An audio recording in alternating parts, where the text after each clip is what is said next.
네, 안녕하세요. 트레이딩룸의 카도입니다. 오늘은 여러분들이 생각하시는 고수 트레이더 분들 있잖아요. 특히 스캘퍼 분들.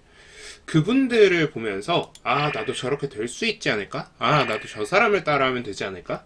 아, 나도 뭐 어떻게든 저 자리까지 올라갈 수 있지 않을까? 라고 하면서 그 사람의 기술에 이제 환상을 갖고 그 사람 기술을 카피하려고 하는 분들이 많다. 근데 사실 기술이라는 건 카피하기가 굉장히 쉬워요. 근데 결국 그걸 카피해봐도 그 자리에 못 가요. 대부분의 경우에. 그러니까 저는 그렇게 고생하는 케이스를 너무 많이 봐왔고, 그렇게 고생하는 케이스를 보는 와중에, 아, 왜 이런 이야기 안 해주지? 라는 생각을 항상 했어요.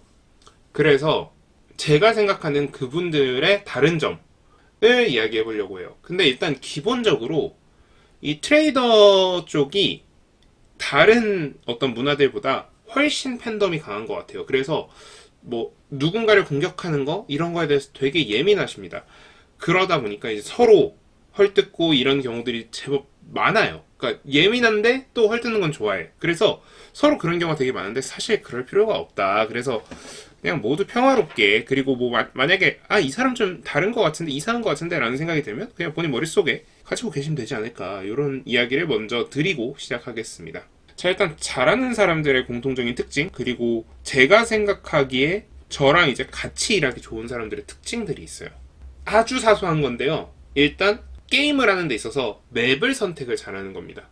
자, 우리 스타크래프트를 예시로 들어볼게요. 스타크래프트가 이렇게 있어요. 맵이 이렇게 사각형으로 있습니다. 근데 뭐 지형 지물이 많아요. 그러면 테란이 유리하겠죠?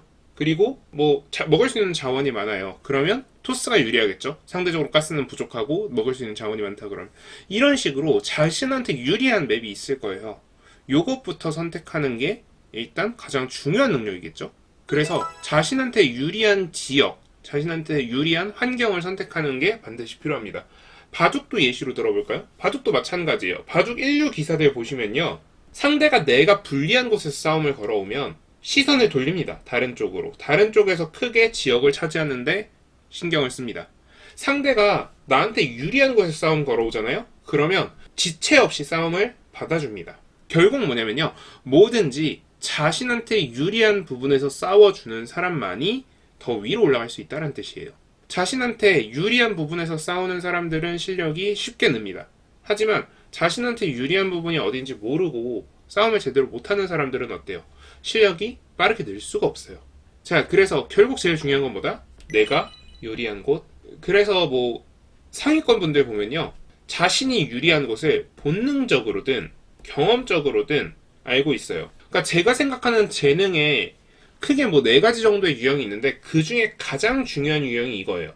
본능적으로 자신이 유리한 지역을 찾는 거, 자신이 유리한 매매할 수 있는 자리를 찾는 게 이게 가장 중요한 재능이라고 생각해요. 근데 이 재능이 타고나지 못한 사람들도 있겠죠. 그러면 이 자리를 찾는 방법, 이 자리를 찾는 방법을 어떻게 하느냐, 이 질문이 당연히 많을 수밖에 없고, 그리고 저도 사실 고민이었어요. 저는 운이 좋게 좀 타고난 케이스라고 저는 생각하는데, 제가 유리한 자리 찾는 거 타고난 케이스라고 생각해요. 근데 그러면 이거 타고나지 못한 사람은 어떻게 하느냐. 단적인 예시로 제 친동생이 요 재능은 없었어요. 다른 재능은 있는데 본인이 유리한 곳, 불리한 곳 판단하는 그 이제 뭐라 하죠? 약간 자신이 위험한 데 가면 약간 안절부절 못하는 동물들 있잖아요. 그런 것처럼 그 직감적인 부분이 좀 떨어지더라고요. 키우는 방법은 결국 한 가지입니다. 경험밖에 없어요. 자, 그러면 야, 너 또 경험으로 이제 이야기할 거냐? 너 또 똑같은 경험이라는 그 추상적인 개념으로 이야기할 거냐? 그래서 그 추상적인 개념을 한번 아주 구체적으로 한번 해보겠습니다. 일단 우리가 똑같은 매매를 하는 데 있어서 아주 기본적인 건 내 매매 실력이 일관화돼 있어야 돼요. 그러니까 내 매매 실력이 들락날락 하면 이걸 평가할 수가 없어요. 내 매매 실력이 어느 정도 안정화가 됐다는 전제하에요. 그러니까 결국 뭐냐면 이건 내가 수익이 이렇게 되고 있는 상황에서만 할 수 있어요. 이 슬로프가 가파르지 않더라도 천천히라도 올라가고 있는 상황, 이때만 할 수 있는데, 결국 뭐냐면 다양한 전장에서 싸워보는 겁니다. 단타를 쳐보고 스윙 매매도 해보고, 그리고 단타 안에서도 스캘핑도 해보고, 그 안에서도 다양한 자리에서 매매를 해보는 거예요. 그리고 자신의 매매를 복귀해봅니다. 자, 그럼 매매를 복귀하다 보면 어떤 케이스가 생기냐면 내가 유독 수익이 불안정한 구간이 생겨요. 그러니까 수익이 불안정하다라는 게 수익이 오르락 내리락 등락폭이 되게 심하다는 거예요. 이런 케이스가 나한테 잘 맞는 자리일 가능성이 큽니다. 보통 수익이 안정적으로 조금 더 높게 나는 자리가 좋은 자리 아니냐? 사실 그것보다 더 제일 좋은 자리는 수익이 많이 날 땐 많이 나고 적게 나거나 손실을 볼 때는 적게 보는 그런 자리들, 그렇게 누적된 자리들이 나한테 맞는 자리일 가능성이 굉장히 커요. 왜냐? 간단한 논리인데요. 여러분들이 안전한 곳, 내가 안전한 지역에 가면 심리적으로 어떻게 될까요? 내가 본능적으로 안전하다고 느끼는, 내가 본능적으로 이 자리는 내가 매매를 해볼 만한 자리다, 이 자리는 내가 공격적으로 매매를 해볼 만한 자리다 라고 생각이 되면 어떻게 될까요? 당연하게도 과감한 베팅, 과감한 투자가 이뤄질 겁니다. 그러다 보면 어떻게 되냐? 당연히 초기에 여기가 내가 왜 안정적이라고 생각하는지 그런 확실한 이해가 부족한 상태에서는 등락이 심할 수밖에 없어요. 왜? 뭔가 느낌은 오는데 그 확실한 그 마지막 그 미세한 그게 안 잡혀있기 때문에. 자, 그래서 뭐냐? 요런 자리들을 찾아서요, 요런 자리를 반복적으로 개발하면서 여기서 이제 뭘 해야 되냐면 시드 관리를 하는 겁니다. 과감하게 베팅할 수 있는 자리임에도 불구하고 베팅을 최대한 사리고 베팅을 최대한 하지 않고 이제 몸을 이제 좀 아끼는 거죠. 그런 식으로 움직이다 보면 결국 어떻게 된다? 결국 내가 수익이 쌓이게 된다. 그리고 수익이 쌓이다 보면 결국 최종적으로 포인트는 어떻게 된다? 우상향. 그래서 결국 여러분들은 뭐 때문에 이런 자리들을 찾는 거다? 돈을 벌려고 하는 거다. 요 안에서 요 구간을 찾기 위해서예요.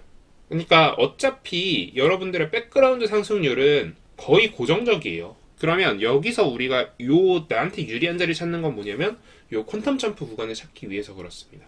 그러면 베팅을 늘린다거나 그런 걸 하기 전에 제일 먼저 뭘 해야 된다?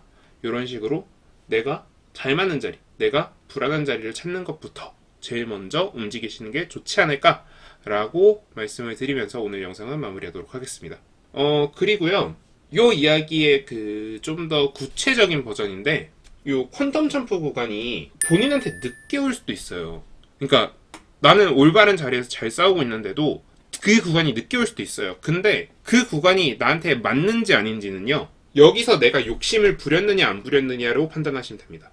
내가 여기서 욕심을 부림으로 인해서 퀀텀 점프가 안 왔다? 그거는 본인의 욕심을 버려야 되는 거고, 그리고 대부분 거기서 이제 고생을 하는데, 여기서 욕심을 버리고, 사실 되게 힘든 일이에요. 저도 사실 욕심 못 버려요. 근데 거기서 욕심을 버리고 조금 천천히 해보고 수익이 난다 안 난다 이걸 판단을 하고 나면은 여러분들의 매매도 한 단계 스텝업이 되지 않을까 라고 말씀을 드리면서 오늘 영상 마무리하겠습니다.